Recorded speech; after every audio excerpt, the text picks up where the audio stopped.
ଆଜି ଆମେ ଶୁଣିବା ନ୍ୟାୟ ବିଚାର। ଆମେ ଜାଣୁ ସିଂହ ସବୁ ପଶୁଙ୍କ ଭିତରେ ରାଜା। ସେହିପରି ମହୁମାଛି, ମାଛି, ପ୍ରଜାପତି ପ୍ରଭୃତିଙ୍କ ଭିତରେ ଝିଣ୍ଟିକା ହିଁ ରାଜା। କୀଟ ପତଙ୍ଗ ମାନଙ୍କର ଯେତେବେଳେ ସମସ୍ୟା ହୁଏ ତାର ସମାଧାନ ପାଇଁ ସେମାନେ ଝିଣ୍ଟିକା ପାଖକୁ ଯାଆନ୍ତି। ରାଜାଙ୍କ ନ୍ୟାୟ ବିଚାର ଉପରେ ସେମାନଙ୍କର ପୁରା ବିଶ୍ୱାସ। ଦିନେ ମହୁମାଛି କହିଲା, ମହାଭାଗ, ଆମେ ଯେତେବେଳେ ଗତକାଲି ମହୁ ସଂଗ୍ରହ କରିବା ପାଇଁ ଯାଇଥିଲୁ, ମାଛି ଆସି ଆମ ମହୁଫେଣା ଉପରେ ମାଡ଼ି ବସିଛି। ଆମେ ଯେତେବେଳେ ଫେରି ଆସିଲୁ, ସେହି ମାଛି ଗୁଡ଼ିକ ସେଠୁ ଯିବା ପାଇଁ ମନା କରୁଛନ୍ତି।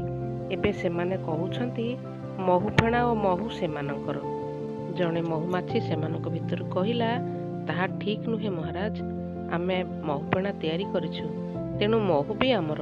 ଆପଣ ଦୟାକରି ମହୁମାଛିମାନଙ୍କୁ କୁହନ୍ତୁ ସେମାନେ ଆମର ମହୁଫେଣା ଛାଡ଼ି ଚାଲିଯାଆନ୍ତୁ।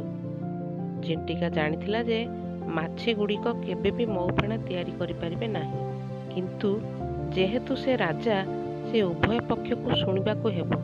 ସେମାନଙ୍କ କଥାକୁ ବଡ଼ ଯତ୍ନର ସହିତ ଶୁଣି ସେ ଦୁଇ ପକ୍ଷଙ୍କୁ ନିଜ ନିଜ ମହୁଫେଣା ତିଆରି କରିବାକୁ କହିଲା। ତୁମେ ମହୁଫେଣା ତିଆରି କରିସାରିଲା ପରେ ମୁଁ ନିଷ୍ପତ୍ତି ନେବି। ମହୁମାଛି ସବୁ ଏହି ପ୍ରସ୍ତାବରେ ରାଜି ହୋଇଗଲେ, ହେଲେ ମାଛିମାନେ ମନା କଲେ। ଏବେ ପୁରା ଜଣାପଡ଼ିଲା ଯେ ମହୁମାଛିମାନେ ହିଁ ମହୁଫେଣା ତିଆରି କରିଛନ୍ତି। ଝିଣ୍ଟିକା କହିଲା, ମାଛି କେବେ ବି ମହୁଫେଣା କରିପାରିବ ନାହିଁ, ତେଣୁ ମାଛିମାନେ ଶୀଘ୍ର ମହୁଫେଣା ଛାଡ଼ନ୍ତୁ। ମହୁମାଛିମାନେ ସେଠିକି ଯାଇ ରହିବେ।